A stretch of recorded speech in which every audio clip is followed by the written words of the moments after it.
So just by way of housekeeping and what's on the order of business for today, we're going to spend about the first 45 minutes tearing down this exact agenda here. We're going to go through just a table setting on what is digital transformation before we toggle quickly over to what does it take to get that digital transformation going. And then we're going to talk about some of the challenges and how people are successfully confronting those challenges using an approach about data management and data reduction, and then what you can do next steps. After that, we'll have about 15 minutes left for all your questions. So we love it. We love it if you would put your questions into the Zoom chat, but we're going to kind of hold those questions and take them towards the last 15 minutes, if you don't mind. So we'd super appreciate it if you would stay on mute for the main part of the the presentation, but the last 15 minutes are going to be open format. And with that out of the way, with housekeeping taken care of, I am the Chief Information Security Officer for Cloud Compliance as of a little bit earlier this year. Even though I'm new to cloud compliance, I've been leading security programs for over 20 years and doing enterprise IT for over 25 at this point, including in some really highly regulated industries. So you're going to hear me talking about classical versus modern approaches later. And classical means the way we used to do it way back when. I'm out of Kansas City, and I'm super excited to talk to you today about digital transformation because it's a really big deal. I'm going to pass it over to my colleague Saurabh here next, who will introduce himself. Hey everyone, thank you for joining. My name is Saurabh. I'm the co-founder and CEO of Cloud Compliance. Before founding this company, I worked for Salesforce for about 7.5 years. By trade, I'm an enterprise architect, a designer, and a problem solver. I'm based out of Chicago. Thank you for having me. Hi, and I'm Nish. I'm really excited to be part of this discussion. Also, I run a professional services company. We focus on lead-to-cash solutions. What we work quite a bit on is with high-tech companies, primarily based out of the Bay Area. And interestingly enough, our clientele is such that they're at the forefront of driving digital transformation everywhere. Theirs are the products that are being used quite extensively. And even as they sell those products and drive transformations, they are internally going through very similar transformations themselves. So, we have a vantage point where we are seeing both. And it's quite interesting to see how that's coming about. Obviously, it's a big change, big challenge. We work in the trenches with our customers, so we often get a fairly close-up view of how things work, and that's the perspective that I'm going to try and bring to this session today. So with that out of the way, let's kind of level set on what is digital transformation, and that it can be used in many different ways, and in different contexts, it can mean different things. But the way we think about it is that at the center of it all is the customer. What we are trying to do is to transform our relationships with our customers so that they are not really transactional. They are more long-term, more value-based, where we are truly meeting the needs of our customers. And to do so, where we are seeing a lot of change is that more and more companies are structuring themselves in a way that that relationship is tighter, it is longer term, but simultaneously it is also something where if companies don't meet customers where they are, then the customers have other options. They can move away quickly. So you see things like moving away from large capital investments to more of SaaS kind of offerings where everything's becoming service based. More and more companies are trying to go to the actual consumers directly rather than through intermediaries, so that they are establishing a tighter link with the actual users of their products. And a lot of these kind of transformations are very difficult. There's a lot of work that needs to happen around strategy, people, all of that. But ultimately, to operationalize this, there's a lot of work that also needs to happen within the processes itself, right? You need to re-engineer a lot of business processes, internal teams, and what is extremely exciting about it from the space that we operate in is that a lot of these transformations are ultimately driven by by technologies that can scale. We are talking about e-commerce, we are talking about connected devices, APIs, things that truly make it such that data and systems and people can get connected inside and outside an enterprise. And simultaneously, what we are seeing, and again, like I said, there's multiple ways of looking at digital transformation. This is one way that we look at it, is that uh, there is a push and pull around how to manage data, which is kind of what is going to be a lot of what we'll talk about here today. Is that at one side of the spectrum, we recognize, companies recognize that there's great value in the data that they have internally. So talk about data lakes and whatnot, where, we've got big data solutions and all of that. Simultaneously, there is also increasingly a recognition that, ultimately, all of these digital transformations are about customer coming first.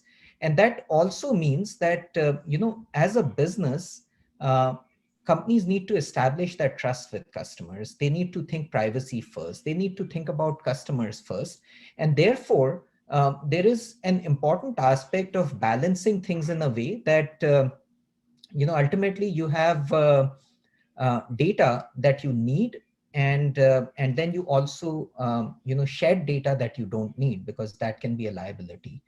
And we'll talk more about that in this presentation. And ultimately, if you can use data in the right way, that gives huge amount of competitive advantage. We see that across the board. So if we think of digital transformation in this context, then then particularly with these type of goals and value drivers in mind, really what we often see is that as companies look at digital transformation, there are several things they consider, but from a data perspective, there's an important element of determining how to enable and come up with a thoughtful data strategy, um, which ultimately leads to easier integration across the board, right? In terms of whatever you're trying to do, so that you have manageable things that you're dealing with. And while doing so, like I said, right, I mean, really coming up with solutions that are privacy first, that is front and center in the design itself of what we try to do, rather than as an afterthought, or as a compliance requirement that is imposed on a program. And what we've observed is that in a lot of companies where they start with that kind of um, a driver, where they focus on privacy first, they design their processes, they lay that foundation well, then it becomes a lot easier, a lot smoother to drive several programs. And uh, and the reality is that, world over, all companies are trying to digitally transform, and they're trying to move very quickly, because it is a land grab. Companies that succeed will do extremely well. We all know the examples of Amazon and so on. And it is tough to find good solutions and people, and ultimately, uh, you know, agility is extremely important. And what we focus on quite a bit in our discussion right now is going to be around, how we can achieve that kind of agility while, in some areas where things can get slowed down. Let me go ahead and share my screen here.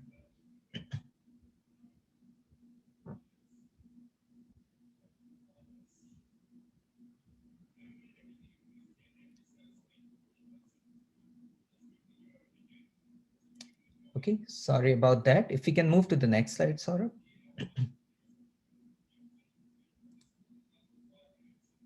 So then, a lot of the focus that we have now, you know, we as a company do a lot of work in Salesforce. I know Cloud Compliance has an application that's also built on Salesforce. So we've taken that as an example, right? I mean, if you're talking about data transformation, digital transformation, that applies across the board, across enterprises, across enterprise products. So whether it's Salesforce, SAP, your cloud-based applications, anything else, right? I mean, the concepts are very similar. And when we did a small survey to see the actual people in the trenches, what do they think are some challenges with things like Salesforce implementations and transformations? And interestingly enough, right, I mean, there's a lot of things that need to be solved for in the boardroom and at senior leadership level around strategy and people and processes. But what we also find is that often things that slow down companies are more mundane things, like the ability to acquire technology fast enough, or to get access to resources and partners, and onboard them quick enough so that they can move fast. Also, one big thing that comes up is around customer data management. I mean, companies struggle with that a lot. I mean, you can go to any company and you'll see that there are multiple MDM type of initiatives going on. There's multiple things going on, just trying to understand who the customer is. And sometimes that is also driven by poor practices around the kind of customer data that companies have accumulated over time and not kept it clean and not had data hygiene. The other thing that comes up also, often more so with more and more privacy focus across the world, and uh, regulations like GDPR and CCPA and all of these other regulations across countries, is that more and more legal teams are very closely involved with these type of transformations, and often with companies that have not come up with frameworks and proper solutions around how to manage these privacy laws and be privacy first kind of an enterprise. They run into challenges where a lot of these projects have to kind of go through iterations of legal and security reviews, which slow things down. So if we can get to the next slide here.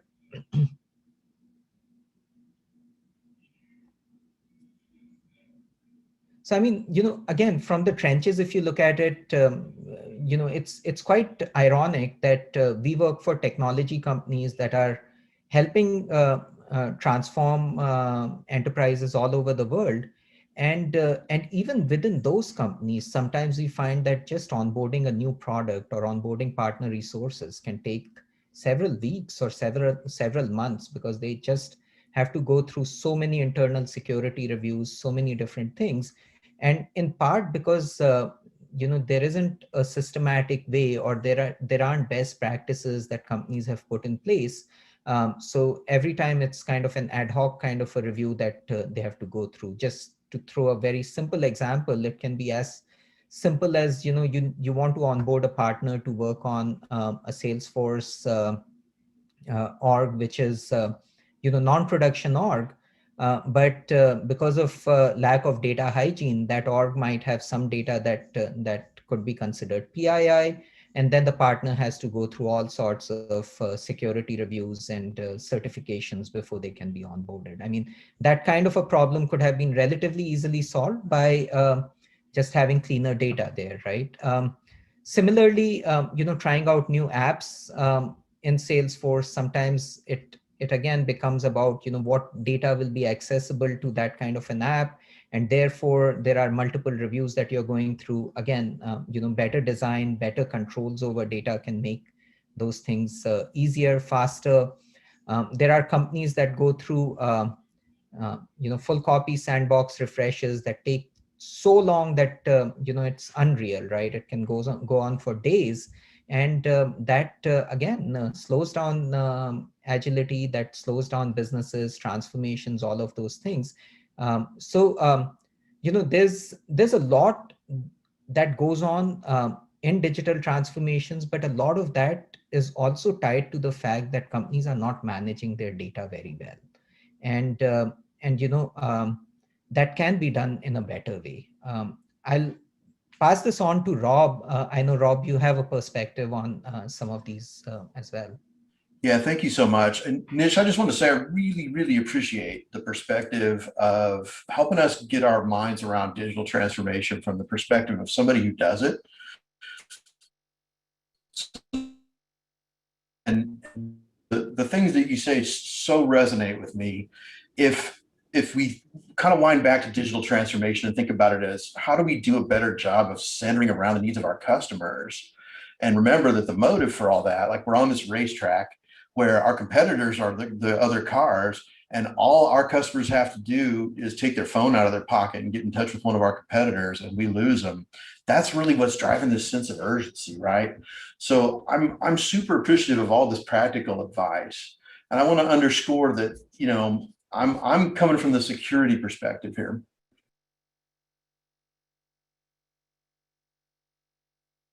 Miss out on the automation component here. How do we automate the kind of things we need to do the data hygiene and do the data management? Once we've got a sense of what we want to accomplish with data and why, then it kind of turns over to, well, what specifically do we have to do? And it's all about the thing at the bottom here. We want to not spend the time that Nish is talking about where people are getting hung up. We can't chase our competitors as fast as we want because we're spending time fighting internal battles about who has access to sandboxes and whether or not we can turn them up, or whether a data refresh could be accomplished in a certain amount of time, right? So I want to bring this all home with an idea of it's really about accelerating everything we're doing towards being better aligned to our customers. So if you could advance that slide. This is where the habits that we as security people have accumulated over the last 20 years are not serving us well at all. We need to think about a transformational way of filling this role. And a transformational look at security, or a transformational CISO, is relentlessly centered on, is this best for the customer? And that's not comfortable. That's not the It was all of how can we stop bad things from happening, and not how can we accelerate our customers' journey and really make them successful with the things they're trying to do using our products. And when you make this shift, right, when you quit being the prevention of bad department and you start being the customer empowering department, it really helps bring privacy up to the same level as security. Now think about it, the actual things you have to do to meet privacy needs and to meet security needs is about 60% overlapping.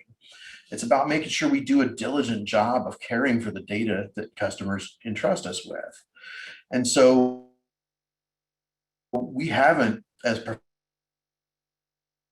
thing that enables our business success, but we need to. This is how we get the competitive advantage that Nish is talking to us about. How do we bring our customers forward and give them the engaging experiences with us that make them fiercely loyal to us and retain their trust that they place in us? So thinking about this as safety is really the way that I think modern security teams most productively frame this discussion. Not everything can be reduced to a safety issue, but this ties into a really compelling and powerful way. I really want to, as the leader of a security function, I really want to make sure that we've built a system where the controls that protect the data that our customers entrusted us with are as much as possible automated. And I've got good visibility into the correctness of those things. When that happens, then the obstacles that make things slow down are gone, and our controls are aligned with the customer success outcomes now. And the same way that the barriers around the outside of a race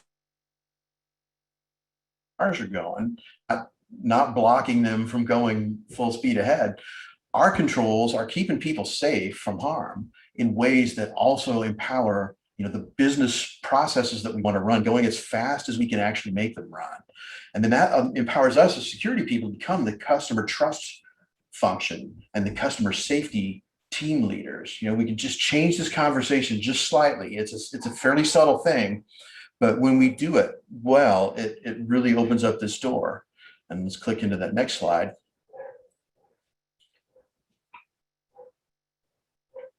This is how we enable transformation. For years, we're taught as security professionals, we need to slow things down, slow processes down with checkpoints, with supervision, with governance, oversight, audit, all this stuff. And that's what got us into the jam that Nish was talking about, where, wow, it takes tons of time to get anything done because we have to, convince our internal stakeholders that this works well. So we're here talking about how to move forward into the digital transformation world, but doing it by empowering our processes to run on data safety. We can mask data that's not needed sandboxes, and we can automate that entire process by tying the things together with our continuous deployment pipeline. So if I can be really confident as a security leader that when the automation runs, that not only is the data into the platforms where the developers are, if it's not only automated and highly repeatable, but it's also tested, then I know I'm in a good position to be successful here. And so this is the idea, the shift in mindset that allows us to lean in on change. So I've got this message up here about disaggregating risk, and you're thinking, wow, that sounds pretty abstract, but really it's this idea that, we, over the years,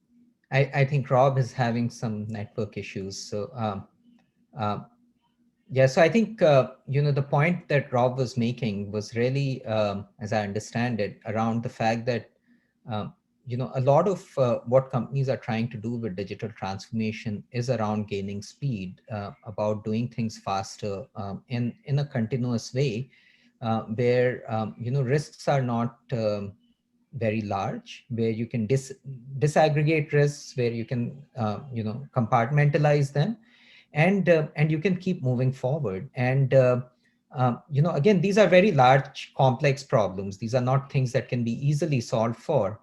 But if we do think about it, there are ways that we can do them in better in a lot of things. And again, our focus here in this context is around Salesforce. And what you'll see is that there are ways that these things can be done better in Salesforce itself. And Saurabh, if we can go to the next slide.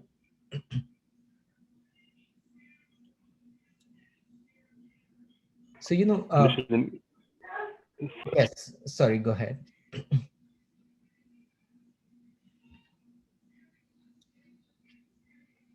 Yep. Rob, are you back here?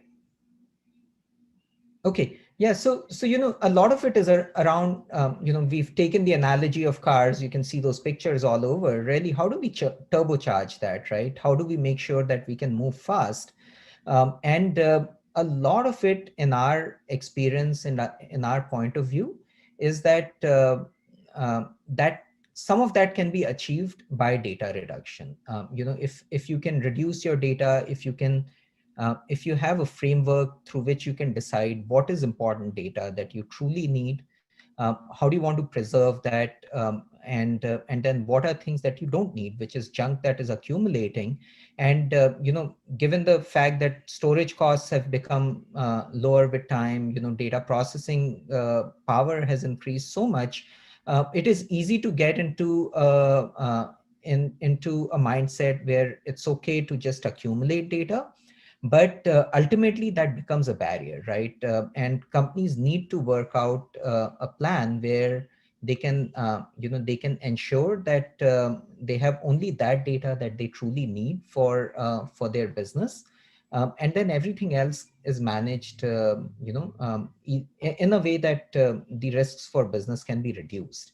And that itself can truly increase the speed of transformations that companies are doing today. For example, again, the example I talked about earlier is that uh, even today we work with customers where they have full copy sandboxes with pretty much all of the production data there, including customer data.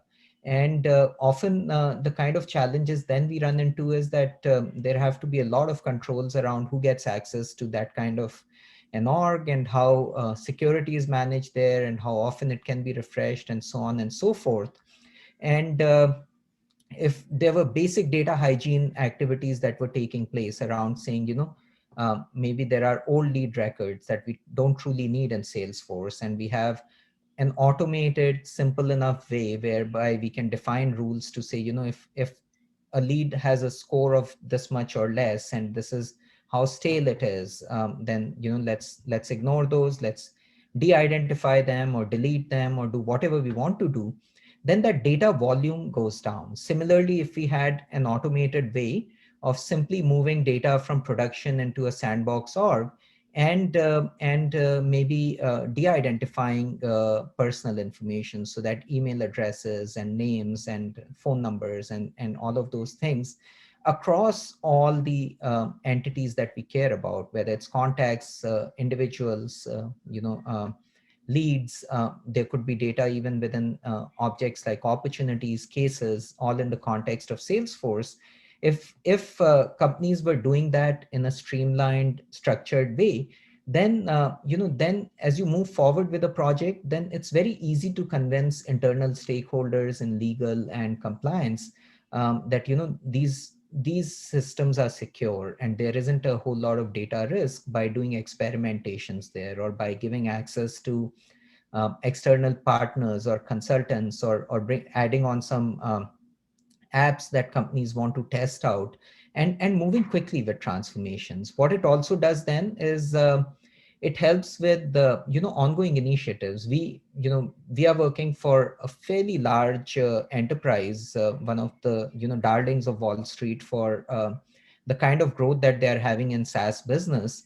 And they're going through a complete e-commerce transformation.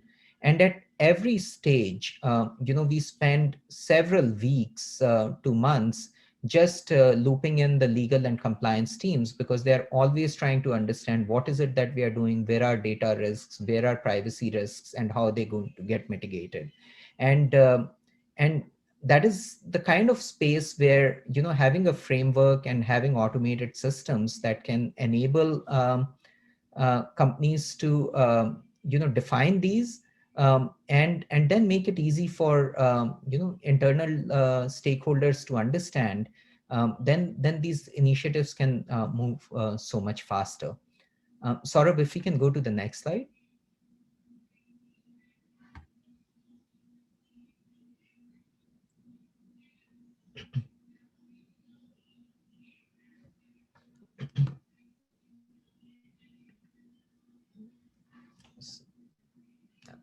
Just keep clicking.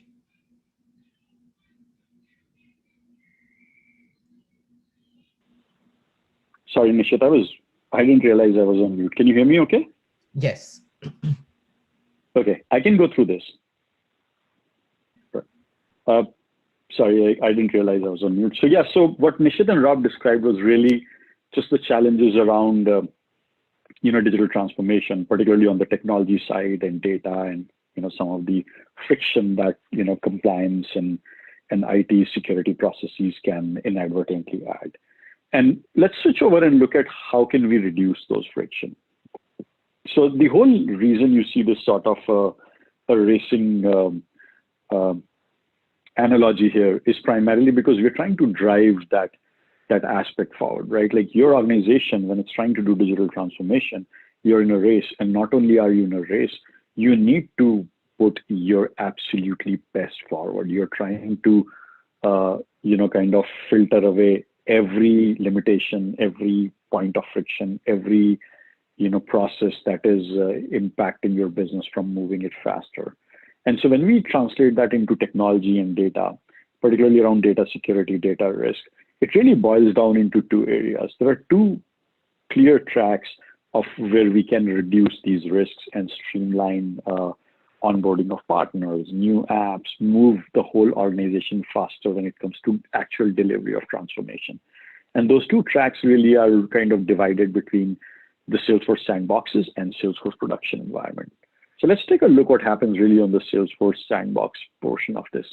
If you have the ability to mask or delete data in sandboxes and ensure that there is no real production type data, your risks from onboarding a partner, from trying a new app, your risks for a data exposure, for data breach, data spill, things like that, are dramatically reduced.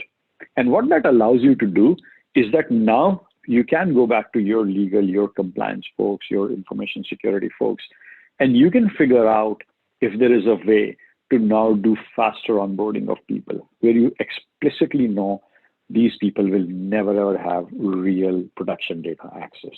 So that is the first part. Like when you look at sandboxes, whether they're full copy, partial copy, dev pro, whatever type of sandboxes you have, by masking or deleting that information, you dramatically lower this risk. And this is kind of what you want to do to protect your organization, your customers' data, whether it's personal information and from a GDPR, CCPA type privacy law perspective, or it's sensitive information. What kind of organizations do you sell to? What's your price list, right? All kind of things that offer you a competitive advantage. By completely eliminating all the real data there and masking it to be realistic, you can significantly drive acceleration here. The second part of this is in production. So what you can do in production is really a couple of things. You can automate data retention and minimization. And what that really does is it allows you to have a really solid data reduction strategy. What that means is you can have an internal policy which says, leads that we have done no business with and that are more than 12, 13 months old, we don't need them. We either anonymize them or we delete them. Same for ex-customers and so on and so forth. The irony is so many of these policies actually exist in companies today. They're just not enforced or not automated enough. And so it becomes a chore to do them. But if you can build a consensus around keeping only the amount of information that is really needed, and then you can kind of define policies around it and drive retention policy based on that classification, whether it's personal data, health-related data, business-sensitive data, so on and so forth. And then you can retain that data in production. You can have an automation to enforce this policy, ensure that you're meeting compliance, regulatory, and security requirements and trust. And that way, when you're bringing in partners, when you're trying new applications and finally deploying them in production, your overhead becomes less. It's faster to refresh, sandboxes because you're now dealing with less data. Your data security becomes a little bit easier because, again, your footprint has reduced. And what you then want to do is you want to constantly monitor and keep on finding opportunities to minimize this information. And this sort of coverage, as your data model evolves, as you bring in new information, this kind of a framework allows you, both on the sandbox and on production, to really proactively manage data, which in turn, takes out some of that friction associated with digital transformation. And so it directly, accelerates your ability to transform and your company to be more agile and nimble as it moves forward. So here are other benefits that we get out of data reduction. We ran a poll, and the things that we found were that a lot of people felt that if you could eliminate obsolete data from your Salesforce org, it would slow down, it would eliminate the issues around slower agility, performance of reports, just sales or marketing folks able to find right data. So your business users are now looking at a smaller data set.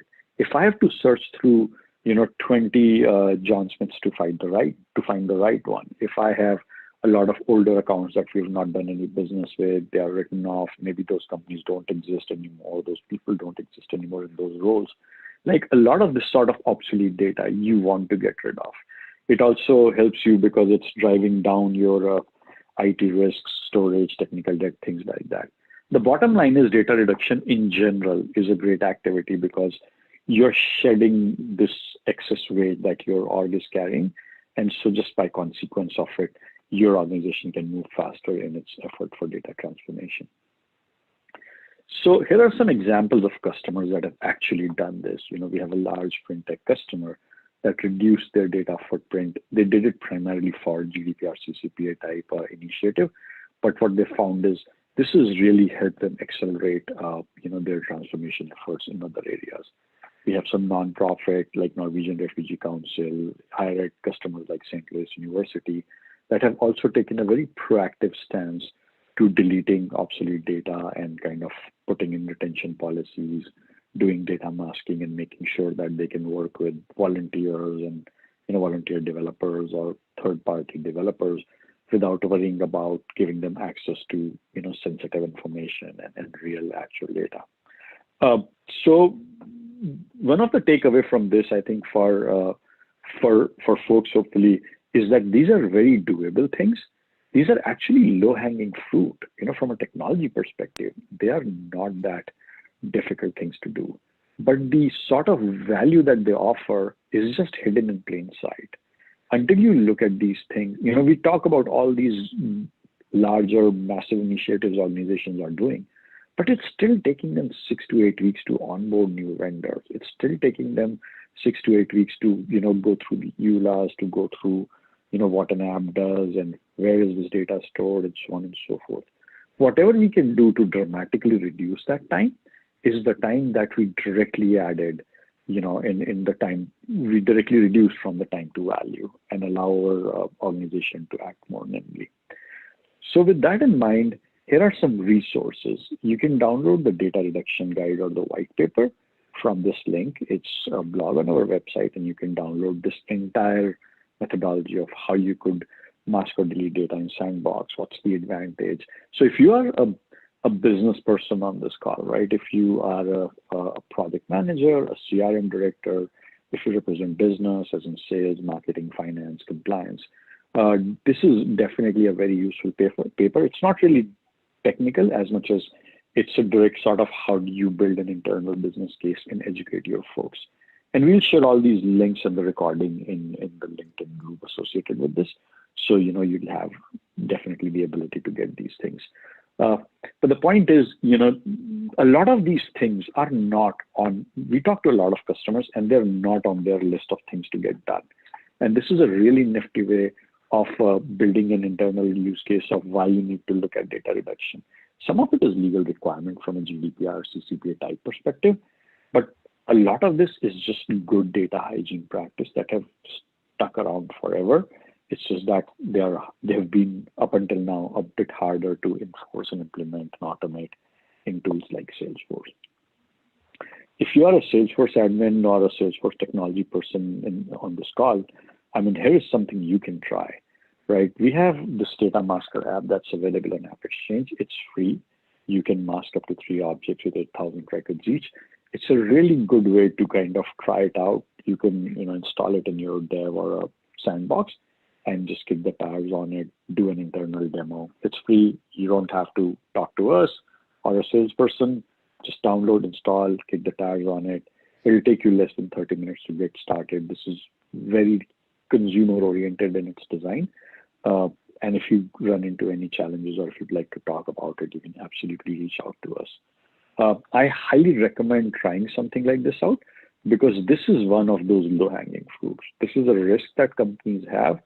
And if you do this, you immediately become your CISO's best friend because you are helping them eliminate this as a risk. You can kind of assure them that, here is a way we can ensure that our 20-odd sandboxes that are flying all around will have no personal data. And when I say personal data, not only is it contacts and leads, it's also your internal users, right? Like your user data is in every sandbox today.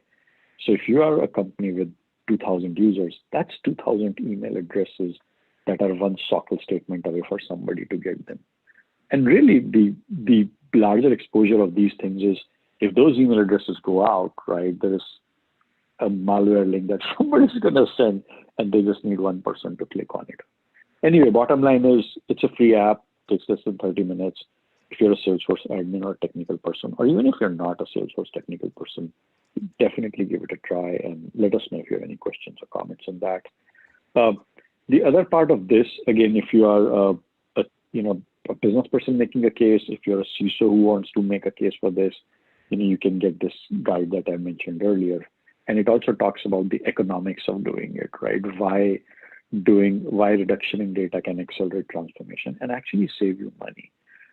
It saves you money because you are paying for storage cost to Salesforce, if not in today, eventually in future.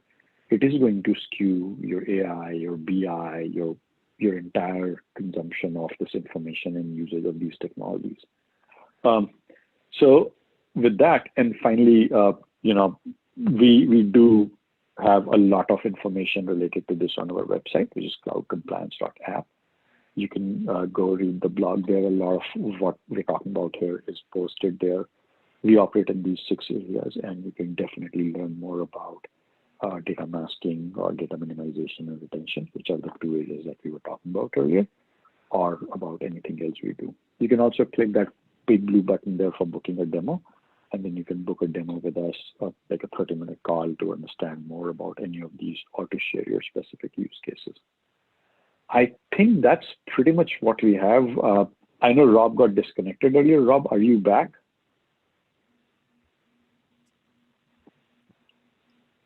No, I think some network issues for him.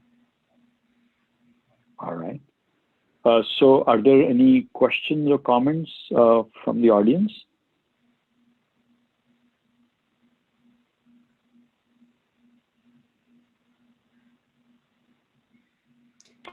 Yes, Arundhati, Brian. Yeah, please, sorry. Great presentation. Yeah, great presentation. First of all, and hi, Nishit and Saurabh, if I get your name correct. And okay, so this is quite some perspective which I was able to pick up is data reduction. I know I have worked on Nishit from the Civils time on EIM on data reduction. I did a great program before even we met. I never realized that can be so instrumental in actually for digital transformation, which is now the go-to word in right now in current times. So thanks for this insight. One more comment, if I can say, is customers, they know that their data is out there. They themselves are the commodity today. And I think if organizations are more transparent in the way how they are going to use their data, customers will have more trust. And because data has to be there. We cannot go away. Even right now we are talking on a channel. This is data, and we are putting our inputs over here with our own consign, right? So as long as the organization or the companies are transparent in how they're going to use it, it will bring more trust and relationship. So thank you for this time. No, great input there, Saurabh, right? I mean, I think, I think the reality is that data is here to stay, right? But the question that companies need to ask is what data? And in a lot of cases, really the point that we are trying to make is that in a lot of cases, what happens is that there is intent, right? I mean, companies are trying to make sure that there is, they are being respectful of their customers' data and that they have compliance with all sorts of privacy laws and everything.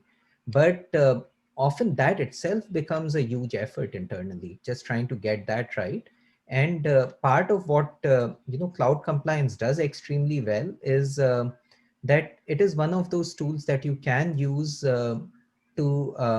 to simplify that experience and to simplify that process of getting to a point where you can have a framework around defining what data truly matters for you, and then automating a process so that data that needs to be archived or data that needs to be masked or de-identified can be done with a limited amount of effort and with relative ease. Digital transformation is one of those catchphrases where it means everything, right? It means so many different things that it's very hard to say what it truly is. But our point of view is that as companies are trying to be more agile, as companies are trying to do the right things by their customers, one of the things that we can help with is making sure that at least this aspect of simplifying how they manage their data can be achieved with a relatively easy tool. Absolutely, Nishit. One phrase can be data is the new oil. That's right. Cool. Thank you. Yeah, and I wanted to just share this slide, absolutely, Saurabh. And I wanted to share this slide because this is in line with what Nishit was saying earlier, right? If you're in marketing or in sales and you're looking at these, leads coming in from, the website, some lead reg form, or from the third party, if you're still acquiring from those, you end up with this massive store of information that just keeps on piling up. And, this is an example of something that actually our customers do today, where they want to dramatically reduce this. They only want to deal with information that has business relevance. So you could have retention policies and you could automate all of this, which is kind of the space that we operate in on your production system. And you could say, okay, 9 months, there's no, good movement on this lead. Great. Flag it for data masking and let it sit there for another 90 days. Nothing happens. You reach the 12-month, IT security and data retention timeline. Go ahead and mask it. Wait another 18, or 6 more months and then delete it. So a lot of variations of this sort of a basic idea is what like forward-looking companies are trying to do, because to do digital transformation, right? The underlying, as you said, right, data is that fuel. It's about having cleaner fuel. Right? If I'm going to have like millions of obsolete records, I'm not going to run a Ferrari on like dirty gasoline. So, are there other questions that we can answer?